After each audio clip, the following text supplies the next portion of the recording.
What's up, guys? It's Chris here to give my predictions for this weekend's Strikeforce card, headlined by Nick Diaz versus KJ Noon's rematch. Looking forward to this event. The event as a whole isn't really stacked, not a whole lot of fights, but the main event alone makes it a big anticipated event or night for me because, the first fight was, it had a somewhat, I guess it didn't have a controversial ending, but, it had an ending that I don't think anyone was satisfied with, the KJ Noon's side. And the rematch, a lot of bad blood going into it. So, plus, self-admittedly, big Nick Diaz fan. So, going to touch on the undercard real quick first, though. Or, yeah, it's the undercard. Not too many fights, listed or to talk about. First up, we got Josh Thompson taking on Jay-Z Cavalcante. Josh coming off a win over Pat Healy. A fight he was actually losing to. He was able to secure a rear naked choke late in the third round. Jay-Z Cavalcante. This is a guy that, very interesting career. A couple of years ago, when he was fighting in Japan, getting a lot of big wins, people were talking about him as a top 5 lightweight, but had some losses here and there. Has had a lot of injuries over the past couple of years, as has Josh Thompson.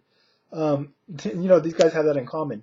Both of them have a few things in common, actually. Injuries, a lot of inactivity because of that, and the fact that at times people have seen them as, two of the higher ranked lightweights in the world that aren't in the UFC. So, looking forward to this matchup because, it's a high caliber fight. Who do I favor? Josh didn't look so good in his last fight, But, I don't really know what to account that to. Cavalcante, I think, is a good, strong wrestler and the kind of guy that can maybe get Josh down. But, this is almost like a coin toss. I've said that before and again. But it's really hard for me to see a distinct advantage that either fighter has over the other. I would say that I think Josh is a little bit better standing, maybe. And I think Cavalcante's got a little bit better ground and pound. But I don't know necessarily who's the better wrestler or who's better off their back. So it kind of comes down to who I think is just going to implement their game plan better or just get the better of the other fighter.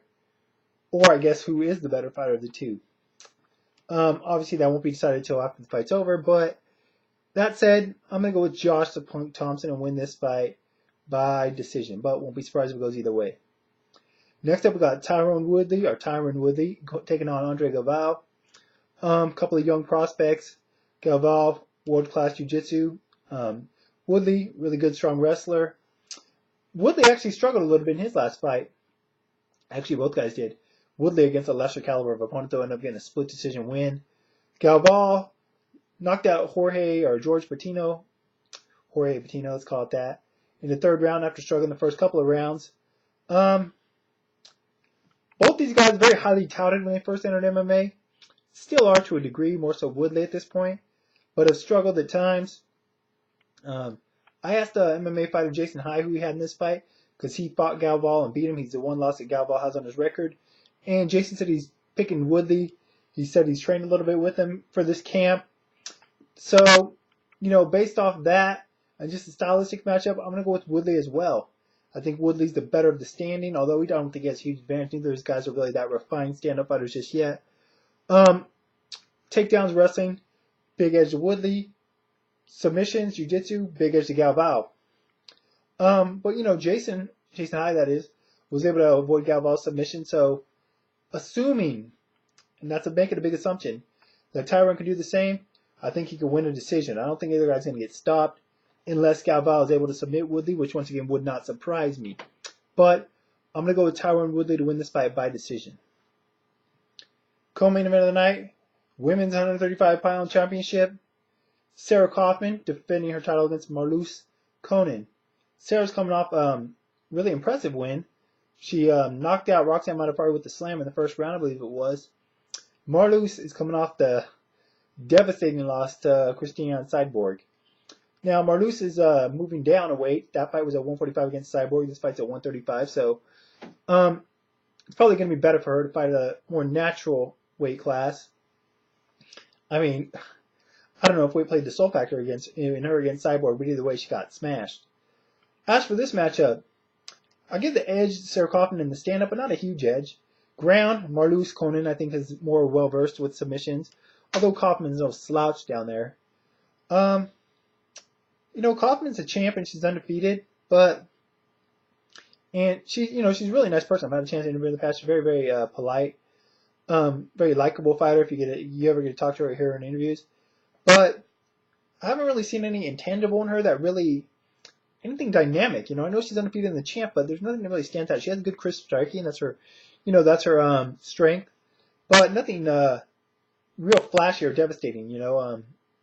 Obviously, not as devastating as a Christian Cyborg, but even like a Gina Kaufman or Gina Carano, I think is a better, more dynamic stand-up fighter than her. But I think, man, this is a tough call as well. It's hard to gauge Marloes on that fight against Cyborg. I don't know if Sarah would have much chance against Cyborg either, considering the size discrepancy. That said, I'm going to stick with the champ here. I'm going to go with Sarah Kaufman. I think she gets the better of it on the feet. I think she can avoid danger on the ground. And I think it'll probably go to a decision, though. 5-round fight. So I think Sarah Kaufman will go to a decision, but don't be surprised if Marloes Conan wins a couple rounds in there somewhere. On to the main event, the fight that I'm looking forward to. The fight that I think a lot of fans, I hope MMA fans are looking forward to. Nick Diaz defending his welterweight Strikeforce title against KJ Noons. Now, these guys fought back in 2007 for the Elite XC Lightweight Championship. The fight was at 160. And that's the biggest difference between that fight and this fight. I believe that was the only time that Nick Diaz has fought at 160 in his career. Was the weight a factor? I don't know. But I'm sure it didn't help him any going down that light after fighting the majority of his career at welterweight at that point. Since then, he's fought all over the place. Welterweight, 183, 182, just all sorts of crazy catch weights. KJ Noons, I believe this is his first time fighting at welterweight. He's normally a lightweight. The first fight, KJ Noons got the better of it. It only went one round, and it was stopped after the first due to cuts that Nick had on his eyes, doctor stoppage. What we gauge from the first fight is Nick had a lot of trouble getting KJ down, and KJ got the better of the standing, Technically, KJ is a better boxer. It's faster, better combinations, better technique. But as we all know, Nick Diaz's technique has been effective for him, especially since KJ Noons, lost. He hasn't lost a fight since, and he's really been putting his game together well. He initially was, touted as a jiu-jitsu fighter coming in MMA, but as we've seen of late, his striking, his unorthodox striking is just getting, it's been getting better and better for his style. He's really just overwhelming fighters with his swarming style. And I like the way he's going to the body with body shots more frequently now as well. Mixing up combinations seems to be very effective for him.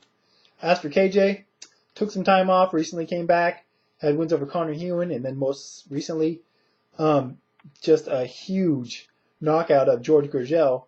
Regardless of what you think of the knockout, whether you think the knockdown punch at the end of the first round was late, or if the knee that stopped him, the illegal knee that stopped him in the second fight was, illegal or just or not, the fact of the matter is he kicked George Gurgel's ass. As for this fight, like I said, I'm a big Nick Diaz fan, so if I pick him, don't think it's just because I'm a fan, and because I don't like KJ Noons, which, I don't really like KJ Noons either. But, I'm going to go with Nick. I think he's like I said, he's the bigger fighter.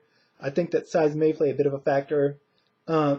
Nick got surgery, to get, what do I want to call that? Scar tissue, kind of removed so he doesn't cut as easily. Not to say he won't cut again, but he shouldn't cut as easily. I believe it's bad if he does, like he did in the first fight, so I don't know if it'll be stopped in the same manner. I do think while it's on the feet, though, KJ does stand a good chance to land some good shots. He actually was able to knock Nick down in the first fight with a punch, something we don't see happen to Nick very often, get hurt by punches.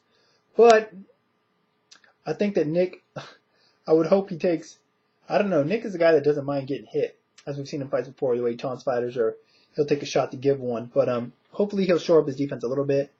Hopefully he'll let his hands go more.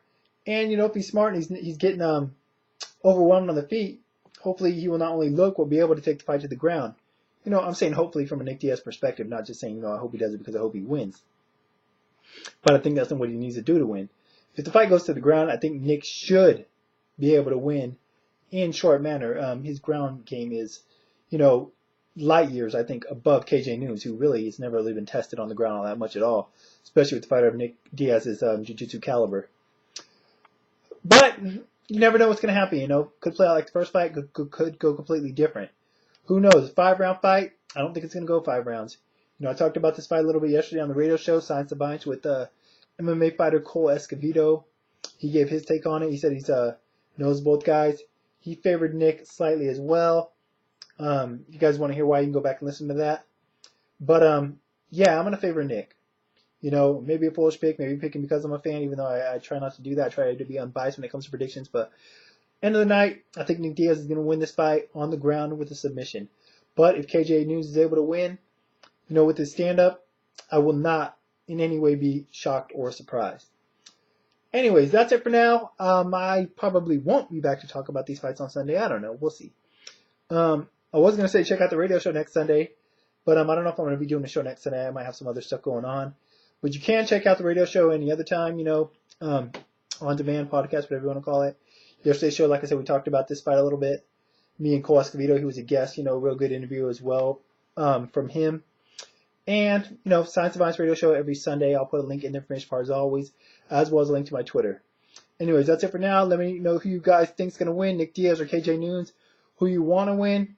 Do you like Nick Diaz? Do you hate Nick Diaz? I know he's a very polarizing fighter. People have strong opinions about him one way or the other. There's not really any middle ground. So curious to hear your guys' opinions on the fights and what you think. That's it for now. Until next time, guys, I'm out.